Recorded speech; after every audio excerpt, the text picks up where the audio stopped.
Good morning friends, कैसे हैं आप लोग। दोस्तों आज मैं आपको बताऊंगा कि आप अपने लोन की ईएमआई को कैसे कम कर सकते हैं, लोन को रीस्ट्रक्चर कैसे कर सकते हैं और आप अपने जो लोन गोल्ड है उस पर अधिकतम लोन कैसे ले सकते हैं। दोस्तों कल आरबीआई ने अपनी पॉलिसी इश्यू की है 6 तारीख को, 6 अगस्त 2020 को।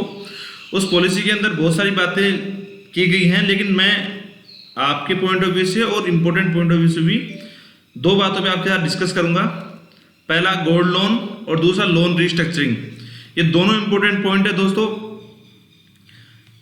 क्यों? क्योंकि लोन रीस्ट्रक्चरिंग के द्वारा आप अपनी ईएमआई को कैसे कम करें, आप अधिकतम फंडिंग कैसे लें और आप अपनी ईएमआई को बोझ को कैसे हल्का कर सकते हैं, इन सब मामलों में हम लोग आज डिस्कस करेंगे दोस्तों। तो अगले 10 मिनट तक आप हमारे से जुड़े रहें। हम आपको पूरी स्कीम बताएंगे कि किस प्रकार से आप जो गोल्ड लोन है और जो लोन रीस्ट्रक्चरिंग का प्रोसेस है उसको कैसे कर सकते हैं। दोस्तों इससे पहले मैं आपको साथ कुछ एक दो टॉपिक, जनरल टॉपिक हैं, रेपो रिवर्स रेपो, उसको बारे में बताना चाहूँगा। दोस्तों रेपो आरबीआई ने इस बार इंटरेस्ट रेट में कोई चेंज नहीं किया है, नो चेंज है इंटरेस्ट रेट के अंदर।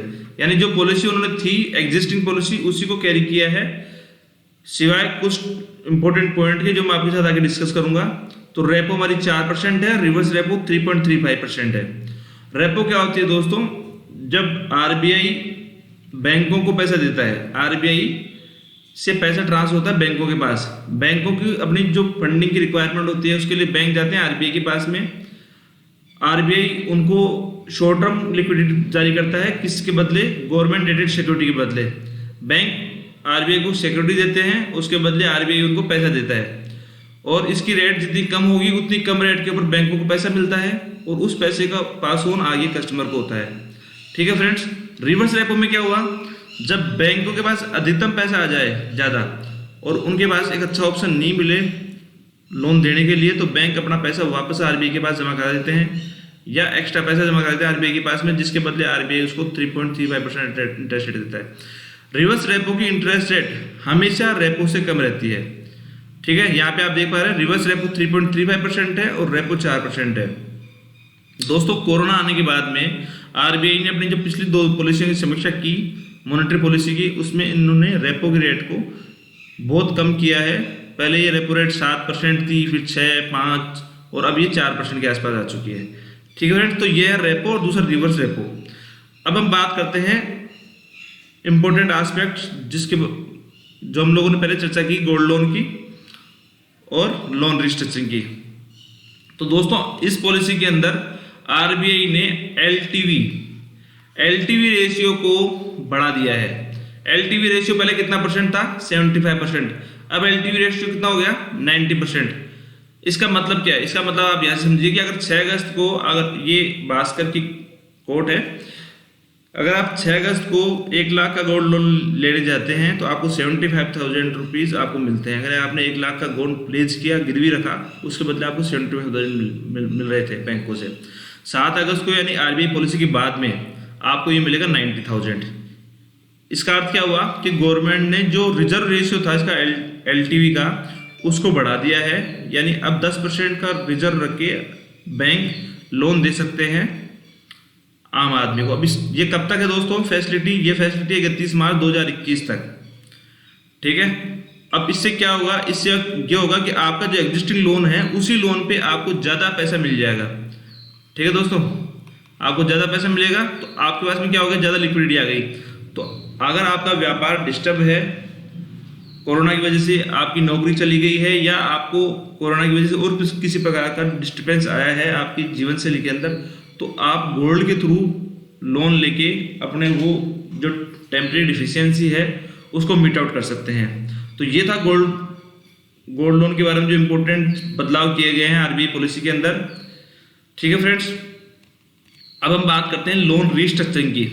दोस्तों लोन रीस्ट्रक्चरिंग होता क्या है? जब कोई व्यक्ति या कोई कंपनी लोन लेती है और लोन लेने के बाद में उसको उसके व्यापार में कुछ डिफिकल्टीज होती हैं, वो ईएमआई नहीं दे पाता या इंटरेस्ट नहीं दे पाता है, तो बैंक को के पास में पावर है कि वो उस लोन को रीस्ट्रक्चर कर सके। रीस्ट्रक्चर मतलब उस लोन को पूरी तरह रिव्यू किया जाता है और रिव्यू करने के दौरान उसको कई फैसिलिटी उस लोन के ऊपर दी जा सकती हैं। जैसे कि अगर कस्टमर को एडिशनल क्रेडिट फैसिलिटी की आवश्यकता है एडिशनल लोन की आवश्यकता है तो वो दिया जा सकता है। उसका टाइम लिमिट, सपोज करो आपने 5 साल के लिए लोन लिया तो ये लोन है आपका बढ़ा के 7 साल किया जा सकता है। इस जो आरबीआई ने जो ये घोषणा की है इसके अंदर ये टाइम पीरियड अधिकतम 2 साल के लिए बढ़ाया जा सकता है, ठीक है। या फिर आपको क्रेडिट फैसिलिटी भी नहीं चाहिए, टाइम पीरियड भी नहीं चाहिए, तो आपने कुछ ये मोरेटोरियम, आपने कहा कि मुझे मोरेटोरियम की आवश्यकता है तो बैंक इसको मोरेटोरियम, बैंकों के पास में ये मोरेटोरियम देने की पावर भी है, ठीक है फ्रेंड्स। तो तीनों फैसिलिटी आपका जब लोन रिस्ट्रक्चरिंग होगा तो ये तीनों फैसिलिटी आपको मिल सकती हैं, ठीक है। रीशेड्यूलिंग ऑफ पेमेंट जैसे टाइम पीरियड बढ़ाना, एडिशनल क्रेडिट फैसिलिटी और मोरेटोरियम अधिकतम 2 साल के लिए। इसके लिए आपको 31 दिसंबर 2020 तक आपको बैंकों को पास में एप्लीकेशन देनी होगी। उसके बाद में अगर आपका पर्सनल इंडिविजुअल लोन है तो आपको 90 डेज के अंदर बैंकों को उसको रजिस्टर करना है, और आपका कॉर्पोरेट लोन है तो 180 डेज के अंदर, ठीक है फ्रेंड्स। किसको ये फैसिलिटी मिलेगी? 1 मार्च 2020 को, 1 मार्च 2020 को अगर आपका एग्जिस्टिंग लोन था और आपका 30 दिन से ज़्यादा एनपीए नहीं था, लास्ट 30 डेज से ज़्यादा आपका एनपीए नहीं था, या तो आपका एनपीए बिल्कुल नहीं था, या अगर आपका एनपीए था यानी आपने इंटरेस्ट पेमेंट नहीं किया था तो 30 दिन से ज़्यादा ये इंटरेस्ट डिले नहीं होना चाहिए था। ये इसकी एग्जिस्टिंग कंडीशन है। इसके अंदर कॉर्पोरेट लोन भी शामिल है और इंडिविजुअल लोन भी। इंडिविजुअल लोन का अर्थ होता है कि जो भी इंडिविजुअल नाम से लिए जाते हैं, इसमें होम लोन भी है, पर्सनल लोन भी है, मॉर्गेज लोन भी है, व्हीकल लोन भी है, ठीक है फ्रेंड्स। तो ये कैटेगरी होगी कॉर्पोरेट लोन की और इंडिविजुअल लोन की।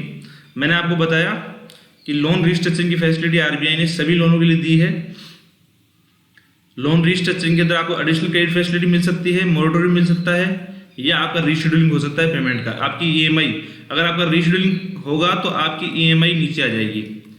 हो सकता है आपकी ईएमआई पहले 25,000 चल रही हो और 2 साल का जो टेन्योर बढ़ाने के बाद में ये ईएमआई हो सकता है 15,000 18,000 आ जाए, ठीक है फ्रेंड्स। तो पहली फैसिलिटी होगी, दूसरी एडिशनल क्रेडिट फैसिलिटी होगी, तीसरा मोरेटोरियम की फैसिलिटी होगी।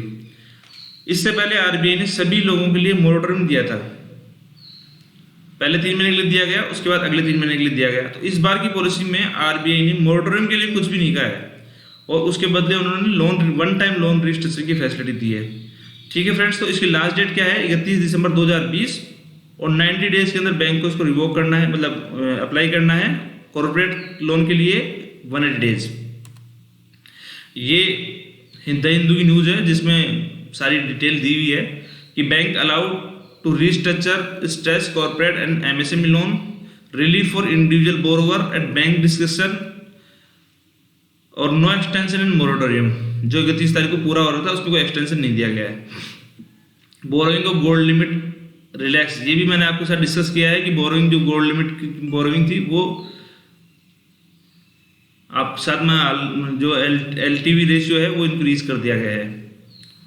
और ये जो रिस्ट्रक्चरिंग होगी वो पर्सनल लोन के अंदर 2 साल तक हो सकती है अधिकतम, ठीक है फ्रेंड्स। अब बात करते हैं कॉर्पोरेट लोन की। तो दोस्तों कॉर्पोरेट लोन के लिए भी 31 दिसंबर 2020 लास्ट डेट है आपको अप्लाई करने के लिए, लेकिन इसको रिस्ट्रक्चरिंग करने के लिए बैंकों को 180 डेज का टाइम दिया गया है, ठीक है फ्रेंड्स। कॉर्पोरेट लोन को रिस्ट्रक्चरिंग में इक्विटी में कन्वर्जन भी शामिल है, मतलब किसी का कंपनी का लोन है उस लोन को इक्विटी में कन्वर्ट किया जा सकता है। जहाँ पे कंसोर्शियम लोन है, बहुत सारे बैंकों ने मिलके अगर किसी कॉर्पोरेट को लोन दिया है तो जिसका हिस्सा ज़्यादा है बैंक का, वो बैंक वहाँ पे लोन रिस्ट्रक्चरिंग के लिए आगे आएगा। इसके साथ ही गवर्नमेंट आरबीआई ने एक केवी कामत कमेटी, केवी कामत आईसीआई के फॉरवर्ड चेयरमैन हैं, उनकी अध्यक्षता में कमेटी का गठन किया है जो कि इसके फाइनेंशियल पैरामीटर को, लोन रिस्ट्रक्चरिंग के जो फाइनेंशियल पैरामीटर हैं उनको डिसाइड करेगा, ठीक है फ्रेंड्स। अब ये जो आप यहाँ देख पा रहे हैं कि ये रिस्ट्रक्चरिंग की सुविधा किसके लिए है, तो व्यक्तिगत कर्ज से मैंने आपको बताया इंडिविजुअल लोन, इंडिविजुअल लोन में home loan, car loan, personal loan, सभी प्रकार के लोन शामिल हैं। तो अब इसका फायदा क्या होगा कि आपका ये तो कर्ज है जो एनपीए नहीं होगा, आपकी सिबिल खराब नहीं होगी, आपका जो सिबिल स्कोर है वो खराब नहीं होगा, ठीक है। बैंक आपसे जबरदस्ती ईएमआई वसूल नहीं करेगा, आपकी ईएमआई कम हो जाएगी और आपकी लोन की अवधि बढ़ जाएगी। लेकिन इसका नुकसान भी है। नुकसान क्या है कि आपको ज़्यादा ब्याज देना पड़ेगा, इसलिए आप का व्यापार में अगर पेंडेमिक की वजह से, कोरोना की वजह से डिस्टर्बेंस हुआ है तभी इस फैसिलिटी को अवेल करें, अन्यथा इस फैसिलिटी को अवेल नहीं करें, ठीक है फ्रेंड्स। तो मैंने आपको बताया कि लोन रिस्ट्रक्चरिंग एक बहुत बड़ा कदम आरबीआई ने उठाया है वन टाइम लोन रिस्ट्रक्चरिंग का, जिसका फ़ायदा आप उठा सकते हैं। बैंक में अपनी को एप्लीकेशन देनी है इसके लिए, और 31 दिसंबर 2020 से पहले, जिसके बाद पर्सनल लोन के लिए, इंडिविजुअल लोन के लिए 90 डेज और नॉन इंडिविजुअल लोन यानी कॉर्पोरेट लोन के लिए 180 डेज के अंदर बैंक को डिसाइड करना है। कंडीशन एक ही है, 1 मार्च 2020 तक एग्जिस्टिंग लोन आपका हो और आपका एक साफ सुथरा लोन हो, जिसमें मतलब एनपी नहीं होना चाहिए, आपका एक गुड ट्रैक रिकॉर्ड है, और ये जो रिस्ट्रक्चरिंग करने का कार्य है ये बैंकों का है। बैंक चाहे तो करेंगे, बैंक चाहे तो नहीं करेंगे, इसलिए इसमें आरबीआई की दखलंदाजी नहीं रहेगी। ये बैंकों पे छोड़ा गया है कि वो अपने अच्छे कस्टमरों को इस प्रकार की फैसिलिटी अवेल कराएं जिनका कोरोना की वजह से किसी प्रकार से व्यापार डिस्टर्ब हुआ है। तो अगर आप का लोन चल रहा है और आपका व्यापार इससे डिस्टर्ब हुआ है, तो आप अपनी जो फाइनेंशियल संस्था है, बैंक, एनबीएफसी, उसमें इस प्रकार की एप्लीकेशन दे सकते हैं। गोल्ड लोन के बारे में आपको मैंने बताया दोस्तों। तो ये था गोल्ड लोन और लोन रजिस्ट्रेशन का सारा प्रोसेस जो मैंने आपको समझाया है। इसके बारे में अगर आपको और कोई इन्फॉर्मेशन की आवश्यकता है तो आप हमारे जो कमेंट बॉक्स है उसके अंदर आप हमें मैसेज छोड़ सकते हैं, हम आपके सारे मैसेज का रिप्लाई करेंगे। आप सभी का धन्यवाद, थैंक यू।